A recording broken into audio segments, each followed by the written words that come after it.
JT de Lina.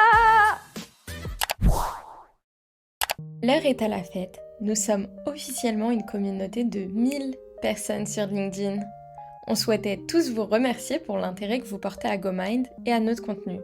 On est extrêmement reconnaissant à chaque retour et à chaque soutien sur nos posts. Vous avez un grand rôle à jouer dans la visibilité de nos actions et vous êtes les premiers porteurs de nos messages grâce à vos interactions. Ce nouveau cap atteint est l'occasion de rappeler notre cause, qui est de changer l'attitude des ESN. C'est la ligne directrice de nos actions, et beaucoup d'initiatives vont dans ce sens. Exemple, des formations régulières pour que développeurs et fonctions support partagent un langage commun, un processus de recrutement qui drive le business et remet le focus sur l'humain plutôt que le profit passager, le pouvoir de décision donné à tous les GoMinders qui agissent en capitaine informé, etc. Antoine et Anthony ont lancé le mouvement à travers la création de GoMind. À 15, les GoMinders peuvent sensibiliser leur entourage au Green IT, Software Craftsmanship et à la gouvernance partagée. Et c'est à 1000, 10 000, 50 000 que nous aurons la force nécessaire pour permettre à notre secteur d'agir avec l'esprit éveillé. Si cette cause te tient à cœur et que tu veux nous y aider, il y a une action simple que tu peux faire dès maintenant. Parler de GoMind à ton entourage. Un rituel te plaît ? Partage-le à un de tes collègues et voyez ensemble comment l'intégrer à votre entreprise. Tu as trouvé le framework de gratitude utile ? Tag un ami pour qu'il en profite aussi. Tu connais d'autres ressources pour approfondir un sujet ?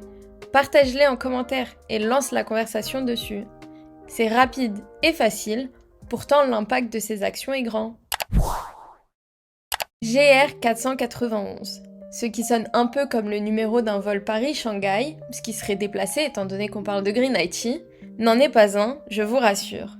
Mais du coup, que cache donc ce nom mystérieux ? C'est tout simplement la dernière précieuse ressource Green IT sur laquelle je viens de tomber. GR 491, le guide de référence de conception responsable de services numériques. Créé par l'Institut du numérique responsable, tu pourras y trouver pas moins de 61 recommandations, regroupées dans 8 familles différentes. UX/UI, front-end, architecture, stratégie, hébergement, etc. Pour chaque famille, des axes d'amélioration concrets et applicables sont répertoriés, qui visent une conception plus respectueuse de notre environnement. Prenons un exemple de la famille architecture. Première recommandation, appliquer une démarche qui garantit les aspects de non-régression. Comment ? Grâce à 3 critères qui touchent au cycle de vie, au design logiciel et à l'infrastructure. Concernant le design logiciel, tu peux te poser la question suivante. Les scénarios BDD sont-ils disponibles pour toutes mes fonctionnalités ? C'est une piste qui te permettra d'écrire un code plus éveillé sur l'aspect environnemental et de réduire l'impact écologique du produit. D'autres pistes sont disponibles sur le site, je te mets le lien en commentaire. On conclut ce JT par la chronique Tips de Dev, animée par Cédric. Il te donne quelques pistes pour te positionner sur un langage en fonction de tes aspirations. Bonjour à tous. Aujourd'hui, je souhaite vous parler d'un sujet très sensible et qui est un sujet qui me porte réellement à cœur. Ça concerne les choix des langages et leur utilité. En effet, il existe 2 langages de programmation, ce qu'on appelle des langages de haut niveau et des langages de bas niveau. Qu'est-ce que c'est les langages de haut niveau ? Ce sont des langages en fait qui sont facilement interprétables par des humains, donc notamment des développeurs. Par contre, les langages de bas niveau, ce sont des langages qui, eux, nécessitent d'être transformés, ce qu'on appelle une transformation ou compilation. Eux, par contre, ils ont besoin d'être directement interprétés par des machines. Pourquoi est-ce que ces 2 langages existent et quels sont leurs intérêts et leurs utilités ? L'intérêt justement de choisir les langages dépendra surtout de votre niveau d'appétence et de votre choix personnel selon votre projet. Pour les langages par exemple de haut niveau, on peut très vite se tourner vers des domaines comme les applications web, les applications mobiles aussi. Pour ceux qui veulent faire des applications par exemple de type gaming, vous pouvez très vite vous tourner vers des langages de bas niveau, notamment des C++.